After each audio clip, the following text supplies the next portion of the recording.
আমাদেরকে অনেকে প্রশ্ন করে থাকেন, হুজুর আমার স্বামী আমাকে রাগের মাথায় তালাক দিয়েছে, আমার স্বামী আমাকে অনেক মহাব্বত করে, আমাকে ভালোবাসে, আমিও তাকে ভালোবাসি, সে আমাকে ছাড়া থাকতে পারবে না, আমিও তাকে ছাড়া থাকতে পারবো না, আমার স্বামী আমাকে ভুলে তালাক দিয়েছে, রাগের মাথায় তালাক দিয়েছে, সে বুঝতে পারে নাই, এখন সে বুঝতে পেরেছে, আমিও অনুতপ্ত হয়েছি, আমার স্বামীও অনুতপ্ত হচ্ছে, এমত অবস্থায় কি আমাদের তালাক হবে?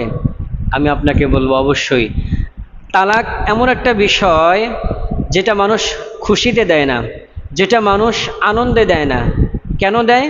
রাগে দেয়, মন খারাপ থাকলে দেয়, মনের মধ্যে সংসারের মধ্যে ঝামেলা থাকলে, অশান্তি থাকলে, সেই কারণেই কিন্তু মানুষ তালাক দেয়। মানুষ কিন্তু সুখে আনন্দে কেউ তালাক দেয় না।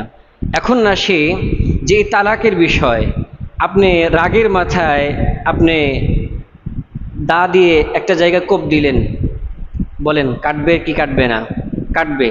কিন্তু যাকে কোপ দিলেন, ওই জায়গা, যেই জায়গায় আপনি কোপ দিলেন, সে কি মনে করবে না এটা কাটা যাবে না, সে রাগের মাথায় কেটেছে? বিষয়টা কিন্তু কখনোই এমন নয়। রাগের মাথায় আপনি যদি কেটেও ফেলেন, অবশ্যই ওই জিনিসটা কাটা যাবে। এজন্যে রাগের মাথায় আপনি যদি কাউকে তালাক দেন, আপনার স্ত্রীকে যদি তালাক দেন, তাহলে এই তালাকটা পতিত হয়ে যাবে। তবে অবশ্যই আমাদেরকে খেয়াল করতে হবে যে রাগের মাথায় কোনো রকমের কথা বলবো না, রাগের মাথায় কাউকে কোনো গালিগালাজ করব না, রাগের মাথায় কোনো সিদ্ধান্ত নেব না। কারণ এই রাগ যখন কমে যাবে, তার পরবর্তীতে আপনি বুঝতে পারবেন যে না, আমি যে রাগের মাথায় তাকে গালিগালাজ করেছি, ইস, এটার জন্য আপনি নিজেই লজ্জিত হবেন। আপনি রাগের মাথায় একটা ভুল সিদ্ধান্ত নিয়েছেন, পরবর্তীতে দেখবেন আপনার মাথা যখন ঠান্ডা হবে, তখন আপনি নিজেই বুঝতে পারবেন যে না, আমার সিদ্ধান্তটা একেবারেই ভুল ছিল। নবীজি সাল্লাল্লাহু আলাইহি ওয়াসাল্লাম বলেন, লাইসা শাদীদু বিসসুরআতি ইন্নামা শাদীদুল্লাযী ইয়ামলিকু নাফসাহু ইনদাল গাদাব। প্রকৃত বীর যে যুদ্ধের ময়দানে দুশমনকে ধরাশায়ী করে, সে মূলত আসল প্রকৃত বীর নয়। প্রকৃত বীর হলো ওই ব্যক্তি যে রাগের সময় নিজেকে নিয়ন্ত্রণ করে। সুতরাং আপনার স্ত্রীর সঙ্গে যদি আপনার ঝামেলা হয়, আপনি ঘর থেকে বের হয়ে যান। কিংবা আপনার স্ত্রী যদি বারবার আপনাকে খোঁচানোর জন্য বারবার একই কথা বলতেছে, আপনি আলগোস্তে আপনি বাড়ি থেকে চলে যান। 1 ঘন্টার জন্য বা আধা ঘন্টার জন্য আপনি তার কাছ থেকে সরে পড়েন। কিংবা আপনার স্বামী আপনাকে বকাবকি করতেছে, আপনি কোনো উত্তর দিয়েন না। কারণ দুইজনই যদি আগুন হন, দুইজনই যদি ফায়ার হন, তাহলে কিন্তু কি আগুন জ্বলে যাবে। এজন্য স্বামী এক সময় রাগান্বিত হবে, স্ত্রীকে ডাউন হতে হবে। আবার স্ত্রী এক সময় রাগান্বিত হবে, স্বামীকে ডাউন হতে হবে।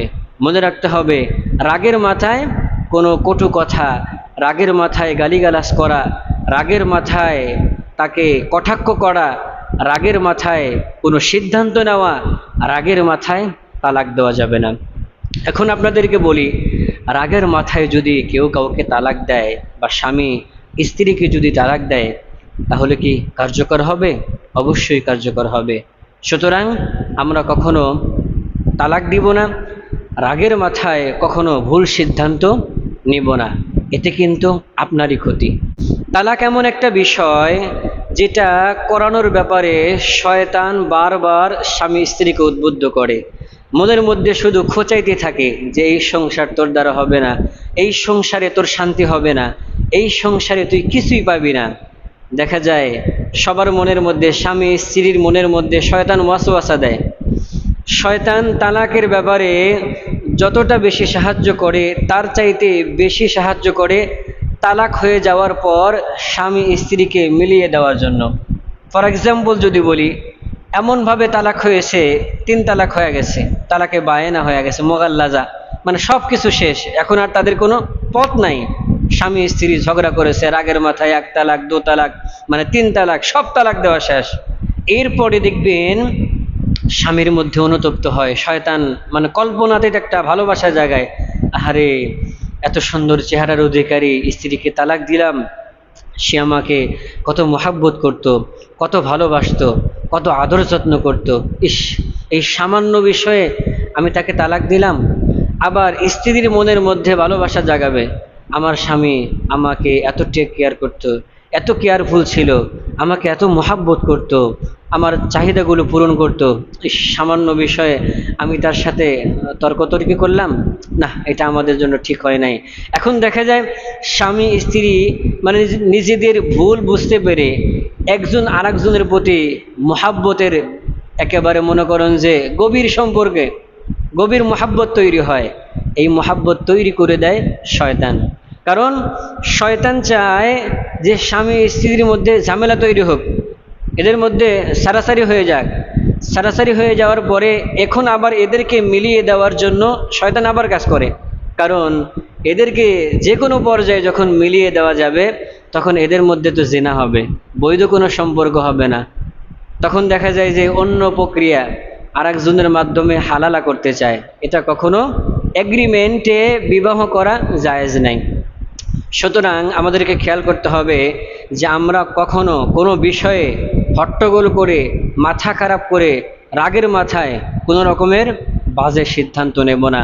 আর একটা বিষয় আমাদেরকে খেয়াল করতে হবে, সেটা হলো তালাক হয়ে যাওয়ার পর দেখা যায় যে এই যে একজন আরেকজনের প্রতি মহাব্বত সৃষ্টি হওয়া, ভালোবাসা জাগ্রত হওয়া, এটাও কিন্তু গুনাহের কারণ। শয়তান কিন্তু এটাই চায়। শয়তান আশ-শাইতানু লিল ইনসানি আদুউম মুবিন, শয়তান হলো মানুষের প্রকাশ্য শত্রু। সুতরাং শয়তানের ওয়াসওয়াসা থেকে আমাদেরকে বেঁচে থাকতে হবে। স্বামী স্ত্রীর মধ্যে মহাব্বত তৈরি করতে হবে। একজন রাগান্বিত হলে আরেকজনকে ডাউন হয়ে যেতে হবে। আবার স্বামী যদি রাগান্বিত হয় স্ত্রী ডাউন হয়ে যাবেন, দেখবেন সংসারের মধ্যে বরকত হবে। যত যাই কিছু হোক মুখ দিয়ে তালাক শব্দ উচ্চারণ করবেন না। স্বামীকে ছেড়ে দেওয়া বা স্ত্রীকে তালাক দেওয়ার কথা আপনি মুখে তো আনবেনই না, অন্তরের মধ্যে কল্পনাও করবেন না। দেখবেন সংসারের মধ্যে শান্তি আসবে, শয়তান আপনাদের কাছ থেকে দূরে চলে যাবে ইনশাআল্লাহ।